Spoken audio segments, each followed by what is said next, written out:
আসসালামু আলাইকুম বন্ধুরা, আরও একটি নতুন ভিডিওতে আপনাদেরকে স্বাগতম। তো বন্ধুরা, আজকে জাস্ট ফেসবুকের একটা সেটিংস নিয়ে আলোচনা করব।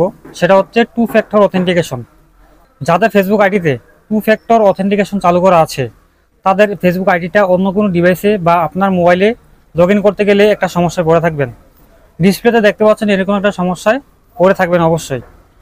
আমার সমস্যাটাই আমি আপনাদেরকে বলি। যেমন আমার মোবাইলটাকে আমি ফ্লাশ মেরেছিলাম, মানে রিসেট, ফুল রিসেট বা ফ্যাক্টরি রিসেট যেটাই বলেন। ফ্যাক্টরি রিসেট মারার পর আমার ডিভাইসে সব কিছু চলে গেছে, ফেসবুকও চলে গেছে। আমার ফেসবুকে কিন্তু টু ফ্যাক্টর অথেন্টিকেশন চালু করা আছে। এখন আমি আমার ফেসবুকে যখন লগ ইন করতে যাই, তখন এরকম একটা ইন্টারফেস শো করতেছে। তো এই সমস্যায় অধিকাংশ মানুষ হয়ে পড়ে থাকবেন। তো অনেকে আছে কি এটা সমাধান করতে পারে না। তো আজকের এই ভিডিওতে আমি আপনাদেরকে একটা সমাধান দিয়ে দিব। আমি অবশ্যই আমার আইডিটাকে রিকভার করে নিয়ে আসতে পারবো, কিন্তু আপনারা অধিকাংশ মানুষরা কিন্তু এটা সমাধান করতে পারবেন না। তো এই কারণে আজকের এই ভিডিওটা তৈরি করতেছি আপনাদের জন্য। ঠিক আছে? তো কি করতে হবে, সর্বপ্রথম আপনারা মোবাইল স্ক্রিনে চলে যাবেন। তো মোবাইল স্ক্রিনে আসার পর ফেসবুকের অফিসিয়াল অ্যাপটা ওপেন করবেন। ঠিক আছে? তো ওপেন করার পর এখানে দেখতে পাচ্ছেন আইডি পাসওয়ার্ড দেওয়ার অপশন চলে এসেছে। আমি এখানে আইডি পাসওয়ার্ড দিয়ে লগ ইন করে নিচ্ছি। ওকে, লগ ইন করে নিলাম। তো লগ ইন করার পর এখানে দেখতে পাচ্ছেন সেই ইন্টারফেসটা এখানে শো করতেছে। এখানে লেখা রয়েছে check your notification on another device. মানে এটার মানে হচ্ছে আপনার এই ফেসবুক আইডিটা যদি অন্য কোনো ডিভাইসে লগ ইন করা থাকে, তো সেই ডিভাইসে কিন্তু একটা নোটিফিকেশন গেছে, ওখানে চেক করে ওখানে অ্যাপ্রুভাল করতে বলতেছে।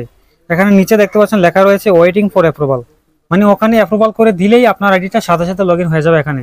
কিন্তু কথা হচ্ছে আপনার আইডিটা তো অন্য কোনো ডিভাইসে লগ ইন করা নাই, তাহলে আপনি কিভাবে এটাকে রিকভারি করে নিয়ে আসবেন?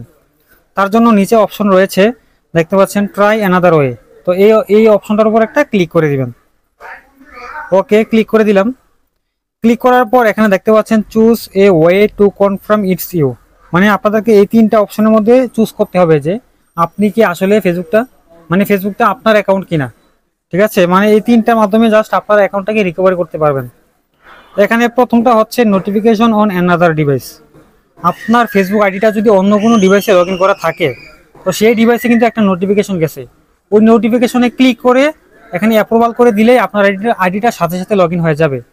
তো এরকম যদি আপনি না হয়, তাহলে দ্বিতীয় অপশনটা আসবেন। দ্বিতীয় অপশনের মধ্যে লেখা রয়েছে অথেন্টিকেশন অ্যাপ।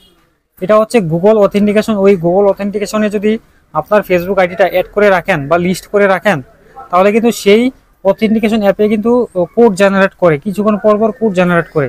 সেই কোডগুলো এখানে ক্লিক করে এখানে কোডটা বসিয়ে দিলে আপনার আইডিটা সাথে সাথে চলে আসবে। তো 3 নম্বরটা হচ্ছে ব্যাকআপ কোড।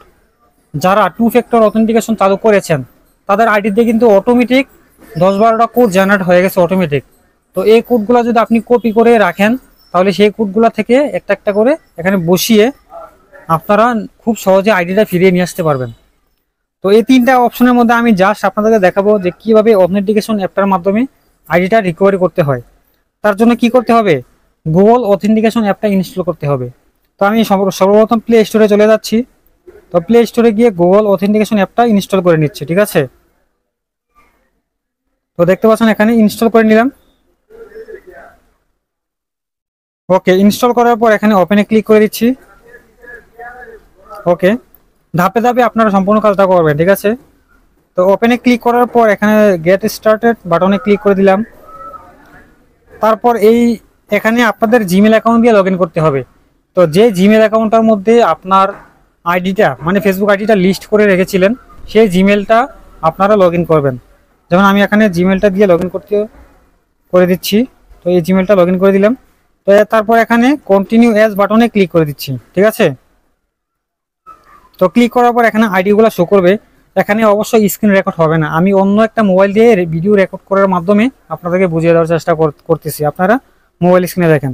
তো দেখতে পাচ্ছেন এখানে আইডিগুলো শো করতেছে। তো এখানে যে আইডিটা আপনি মানে আনতে চান, তো সেই আইডিটা থেকে আপনি কোডটা কপি করে নেবেন। ঠিক আছে? কোডটা কপি করে নেওয়ার পর আপনি আবার ফেসবুকে চলে যাবেন, ফেসবুকের অথেন্টিকেশন অ্যাপ অপশনটাতে আসবেন। আসার পর এখানে দেখবেন কোড দেওয়ার অপশন চলে এসেছে। এখানে আপনারা কোডটা কপি পেস্ট করে দিবেন। কপি পেস্ট করে আপনারা এখানে কন্টিনিউ বাটনে ক্লিক করে দিবেন। ওকে, বাস কন্টিনিউ অপশনে ক্লিক করার পর এখানে কিছুক্ষণ অপেক্ষা করবেন। অপেক্ষা করার পর আপনাদের আইডিটা চলে আসবে সাথে সাথে। তো এইভাবে আপনারা খুব সহজে আইডিগুলোকে রিকভারি করে নিয়ে আসতে পারবেন। এখন আপনাদেরকে একটা সতর্ক বার্তা, যারা টু ফ্যাক্টর অথেন্টিকেশন চালু করেছেন তারা অবশ্যই তাদের আইডি থেকে 10-12টা যে কোডগুলো আছে সেগুলো জেনারেট হয়ে থাকে অটোমেটিক, এগুলো কপি করে কোথাও লিখে রাখবেন, আপনার আইডিটা কখনো হারাবে না। ঠিক আছে, এই উপরে দুইটা মাধ্যমে কিন্তু অনেকেই পারবে না রিকভারি করতে, কিন্তু আপনি যদি কোডগুলোকে কপি করে আপনি কোথাও লিখে রাখেন তাহলে সেই কোডগুলো একটা একটা ব্যবহার করে আপনার আইডিটা ফিরিয়ে নিয়ে আসতে পারবেন। তো এই বিষয়গুলো যদি আপনাদের বিরক্ত লাগে তাহলে অবশ্যই আপনার আইডি থেকে টু ফ্যাক্টর অথেন্টিকেশনটা বন্ধ করে দিতে হবে। তো এটা কিভাবে করতে হয় সেটা নিয়ে অবশ্যই পরবর্তীতে একটা ভিডিও বানাবো। তো সেই পর্যন্ত আপনারা আমার সাথেই থাকবেন। তো ভিডিওটা এই পর্যন্তই, ভিডিও শেষ পর্যায়ে চলে এসেছি। এই ভিডিওটা যদি আপনাদের কাছে সামান্য পরিমাণে উপকার হয়ে থাকে বা ইনফরমেটিভ হয়ে থাকে তাহলে অবশ্যই এই ভিডিওতে একটা লাইক করে দিবেন এবং সাবস্ক্রাইব করে পাশে থাকা বেল আইকনে ক্লিক করে দিবেন। তো পরবর্তীতে নতুন কোনো ভিডিও দেখার আমন্ত্রণ জানিয়ে আজকের মতো আমি সৈকত বিদায় নিচ্ছি। আল্লাহ হাফেজ।